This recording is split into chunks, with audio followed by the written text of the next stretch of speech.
Have you ever wondered what if Modulo Yuji was at the Shinjuku Showdown? Would he save Gojo this time, or will history repeat itself? Before we get into it, we need to quickly go over how the original Shinjuku Showdown actually played out, because this only works if you know what's changing. So in the original fight, Gojo and Sukuna go at it first, and Gojo does everything right. He pushes Sukuna further than anyone else could, forces him to actually try, and for a solid stretch of that fight, the strongest sorcerer alive genuinely looks like he might win. Sukuna uses 10 shadows, Mahoraga adapts to infinity, world-cutting lands, Gojo falls. After that, the fight breaks down into a chain of individual battles. One person steps in, gets pushed back, then another, then another. Everyone is either scrambling, trying to buy time, or trying to create an opening that never quite comes together the right way. Now, what if none of that happens? Before we start, we have two main rules. 1. Yuji has all his memories and abilities. 2. Yuji is at full power, so we're going to start at the beginning of the Shinjuku Showdown, with Gojo being unsealed from the prison realm thanks to Angel's ability, Jacob's Ladder. The Shinjuku Showdown begins the same way it did before, with Gojo's unsealing. Yuji blinks, finding himself crouched behind a barricade. It takes him a second, but he remembers. Salmon. A huge beam hits the ground, but this time Yuji isn't surprised. Instead, he calmly waits for Gojo's appearance. Gojo's unsealing plays out the same way it does in the manga. Gojo taunts Sukuna for running away from Yuji and for taking orders from Kenjaku. Before setting the fight date for December 24th, Yuji starts moving immediately, and a little while later, he finds Gojo alone. Gojo steps forward and everyone else falls back, because honestly, what are you going to do? Jump in front of Gojo Satoru and tell him you'll handle it? Absolutely not. It's quiet for just a second too long, and then Yuji cuts through it. Sensei, your cursed technique is in the way. The tension breaks, just like before. Out on the battlefield, Gojo and Sukuna are tearing the city apart. Hollow Purple rips through buildings and Sukuna walks out of it smiling. Cleave cuts through space and Infinity stops it like it was nothing. Domain expansion after domain expansion, leaving the others watching in disbelief. Curse techniques are being pushed to their absolute limits. RCT in ways that Jujutsu sorcerers never thought possible. Well, with the sole exception of Satoru Gojo, of course. And Gojo is actually pushing him. There are moments where Sukuna is forced onto the defensive. Moments where he has to adjust faster than he wants to. Moments where, for a second, it feels like Gojo might actually take this. That's what everyone else is watching, but that's not what Yuji is watching. From the outside, he looks calm, unbothered, like he's watching something he's seen 100 times before. Which, to be fair, he probably has, but calm is completely the wrong word for what's actually going on inside his head. He's reading a script he already has memorized, waiting for the exact page where everything starts going wrong. So he waits. Yuta notices it. It's subtle at first. Yuji isn't reacting to the big moments. Not to Hollow Purple carving through the city. Not to Sukuna pushing back. Not even when Gojo looks like he's gaining ground. Not even to the back-to-back domain expansions. That's weird, Yuta thinks. It's almost like he's waiting for something Mahoraga is summoned. If you know how the original fight ends, you already know what this means. Mahoraga is going to cycle through adaptations to infinity. It's going to figure it out. And once it does, Sukuna has world-cutting slash, and world-cutting slash ends the fight. Yuji moves. He sees the summoning happen and he is done standing still. He crosses the distance so fast that the people closest to him don't even register the movement until he's already past them. 1 second he's watching the fight, the next he's standing between Gojo and Mahoraga in the middle of a fight that 2 seconds ago had absolutely nothing to do with him. Gojo turns clearly annoyed. Yuji doesn't waste time. Mahoraga adapts, then he bypasses infinity.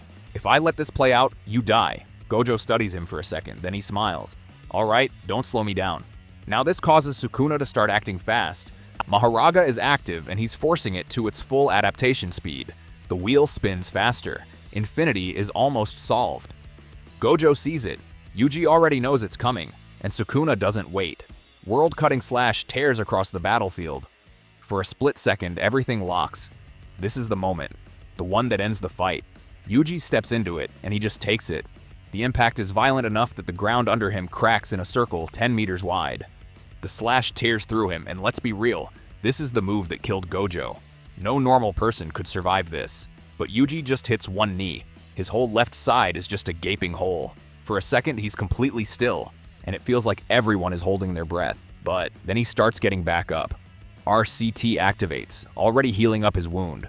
Gojo is still standing behind him, untouched, and that changes everything. Sukuna just stares. He just used his best move. The technique the entire second half of that fight was built around unlocking, and the guy he used it on is getting back to his feet, and Yuji is already somewhere else. Mahoraga shifts, the wheel already starting to spin, but the first hit lands before the wheel can even finish its turn. Mahoraga adjusts, tries to read him, but Yuji doesn't let up. This time he gets closer. Black flash. The impact folds Mahoraga in on itself for a split second, and the wheel spins faster, trying to catch up, trying to understand. Too late. Yuji's already on the follow-up. A third hit lands before the adaptation is finished. Yuji doesn't follow up the same way. He acts like he's going for another hit before moving back and instead quickly using piercing blood.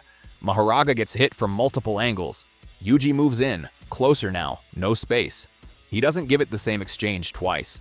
Mahoraga doesn't get the time it needs to become a problem, and just like that, it's gone.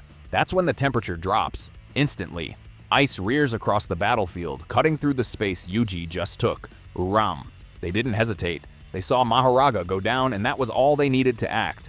Above the battlefield, a huge chunk of ice starts to fall. Gojo glances up. "Ah," he says, like he already knows.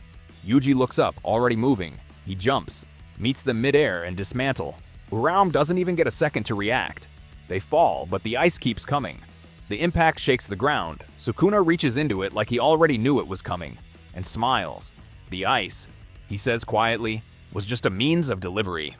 Sukuna doesn't even glance at Urame. He's still looking at Yuji, because that's the problem. Mahoraga is gone, and Yuji is still standing in front of him, so he stops holding back. Then Sukuna exhales. This won't work. The cursed energy around him shifts. Extra arms force their way into form. The shape of his body stops matching Megumi's completely. Sukuna transformation is complete, meaning the real fight starts now. And just like that, it's Gojo and Yuji versus Sukuna. The shift is immediate. Yuji doesn't give Sukuna space to set anything up. Every time Sukuna tries to reset, Yuji is already there. Sukuna throws a dismantle at Gojo, the slash splits the air in front of him and just stops. Infinity.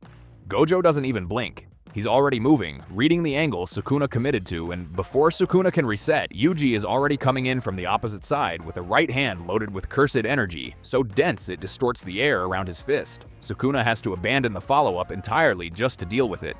Yuji controls pace. Gojo closes the exits. Every time Sukuna tries to create space, it's already gone. There's no talking, they don't need it. They just move. Pressing Sukuna more and more. Sukuna throws a dismantle at Yuji and is surprised to see him just walk through it, letting the slash hit his side with literally no reaction. Still moving, Yuji forces Sukuna to adjust and never gives him a chance to finish. He's already closed in. Too close for Sukuna to reset cleanly.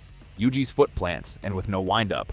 Black flash. It lands sharp, the space around Sukuna exploding with curse energy. Sukuna's body shifts with it. Yuji's hand flicks. The blood still trailing from his side suddenly stops. It snaps forward tight, controlled piercing blood fired from point-blank range. Sukuna shifts to avoid it, and Gojo is already there. Gojo feints high with blue, pulling Sukuna's focus upward. Sukuna shifts to counter, and Yuji is already moving in low, driving a body shot that stops Sukuna from setting his footing. That's all Gojo needs. Red detonates in the same space, tearing up the street and forcing Sukuna to reposition. Sukuna comes out of it irritated, because now he's adjusting twice in the same exchange. A second later, he shifts targets and goes after Yuji directly. Close-range sequence designed to overwhelm. Yuji doesn't retreat. He slips the first strike, catches the second, takes the third just enough to stay planted, and turns with the follow-up slash so it doesn't land clean. Then he hits back. And for a split second, Sukuna sees something he doesn't expect. Yuji's hand shifts. The cursed energy around it doesn't just condense. It sharpens. A cut tears across Sukuna's side. Clean. Familiar. Sukuna recognizes it instantly. His eyes narrow. Because there was no hesitation in it. No imperfection. It lands exactly the way it's supposed to. That wasn't an imitation. That was it. Gojo cuts off the angle. Yuji steps into the follow-up instead of away from it. It never completes. Sukuna's expression changes. Not dramatically. Just enough that if you're watching for it, you'd catch it. He stops trying to overwhelm them. Instead, he stops and waits. Yuji sees it immediately. The next move comes out slower. Sukuna moves. The rhythm changes. His strikes start overlapping with just enough to force a reaction. Yuji doesn't give him the reaction he wants. The first strike passes. The second lands. The cut lands deeper this time. Sukuna is fighting back at 100% as if he wasn't just fighting to the death with Gojo. Just when it looks like Sukuna finally forced something, Yuji moves forward. The third strike gets caught in that movement, thrown off just enough that the follow-up barely hits, and Yuji immediately answers. A short step in, a pivot, and a black flash lands so clean it snaps the air around them. The sound hits a second later. Sukuna slides back, answering with pressure. Cleave adjusts mid-exchange. Yuji doesn't slow down. He moves through it, answering with his own cleave, forcing Sukuna back again. Not far, but enough. Gojo's already moving, but this time he doesn't say anything. Blue collapses the distance again. Sukuna plants his feet this time. Doesn't give ground, 4 arms moving at once, and Yuji is already there when Sukuna stabilizes. Going in with another black flash. That's when Sukuna starts understanding the problem. Every time he lands something, Yuji uses it better. When Yuji sees a chance, he immediately moves in again, completely tanking another hit just to stay close, and reaches deeper. For just a moment, Megumi responds. It's small, a pulse pushing back against Sukuna's control, but it's real. Yuji feels it immediately, and so does Sukuna. That's when his composure slips, slightly. Sukuna's hands come together, domain expansion. The air shifts, heavy, and Yuji watches, yeah, a step forward. Me too. Domain expansion. The battlefield underneath them smooths out into this wide platform that stretches out. Cracked concrete and rubble giving way to faint, glowing crimson veins that spread like roots from a heart. In the center, the remnants of malevolent shrine flicker. Half submerged into the new space, the shrine's grotesque mouths hang open, chained down by those pulsing lines. For a second, Sukuna doesn't move, and that's all it takes. Yuji moves in, one clean step, and throws a single soul-hitting punch. Sukuna tries to counter, throwing out a cleave at point blank, but the slash slows midair, caught in the red lines running under their feet. The blood platform pulses once and the attack scatters. Yuji keeps coming. Black flash after black flash, each one sends ripples through the red veins under their feet. The blood platform drinks it in and pushes back harder. Razor-thin wires of crimson snake up from the ground, wrapping around Sukuna's extra arms, forcing them off rhythm. And worse for Sukuna, inside his own body, the blood starts to feel off, heavier. Sukuna laughs once, low and rough. Not bad, brat. The red veins under their feet keep pulsing brighter. Sukuna's still swinging, 4 arms whipping out cleaves and dismantles like he's trying to carve the whole platform apart. But nothing's landing anymore. The blood in his veins turns against him, slowing enough to throw off his timing. Crimson wires snap up and lock one of his arms in place for half a second. Enough for Yuji to close in again. Another black flash cracks across Sukuna's chest. Sukuna staggers, Megumi's soul pulsing inside him gets stronger, like it's clawing for air. Yuji doesn't let up. He flicks his wrist and the blood mist in the air sharpens into dozens of thin needles, all homing straight for Sukuna. Sukuna roars and tries one last big play, hands slamming together for a point-blank malevolent shrine slash that should erase everything in front of him. But the domain platform drinks it in. The red lines flare, and the attack scatters harmlessly into the blood. Yuji is already inside his guard, driving his fist straight into Sukuna's core. Yuji pulls back and performs another cleave. The cut lands perfect. Sukuna's eyes widen for half a second as his body starts to unravel, bleeding out into the red platform, feeding the domain until there's nothing left. The domain fades with a soft ripple. The crimson veins sink back into the cracked ground. All that's left is Sukuna's vessel. Gojo lands nearby, letting out a low whistle. Well, damn, guess I owe you one. Yuji just shrugs. Told you not to let it drag. And that's it. Yuji barely finishes shrugging before the air snaps with electricity. Kashimo Hajime steps up, lightning already exploding across his body in full mythical beast amber. The strongest sorcerer of his era grins like he finally found something worth it. He blitzes in, bolts cracking the ground. Yuji walks straight through it. The lightning hits his chest and just dies out. Kashimo lands one solid hit, electricity roaring, and Yuji doesn't even flinch. He shifts once, then answers with a single black flash. Kashimo's eyes go wide. His lightning stutters and dies mid-swing. Before he can recover, Yuji flicks 2 fingers. A thin line of blood snaps forward, riding what's left of the current straight back into him. A soul strike follows. Kashimo drops hard. Conscious, but barely. Yuji doesn't even look down. Stay down. Outside the fight. On the other side, Kenjaku sees that things are going wrong, trying to salvage the situation before it collapses completely. He runs into Takaba. And this part pretty much plays out the same way. Yuta comes in and finishes off Kenjaku while his guard is down, meaning Sukuna never gets reinforcements. Not that it would have made a difference anyway. So what actually changes? Gojo lives. Sukuna never gets the kind of control he needs to turn the fight in his favor. And more importantly, Yuji saved one of the most important cogs in the modern-day Jujutsu era, Gojo. Because once he goes down, everything else starts to slip. History repeats itself with Kenjaku's plan falling apart, thanks to Yuji Itadori, of course. And that's it for today's video.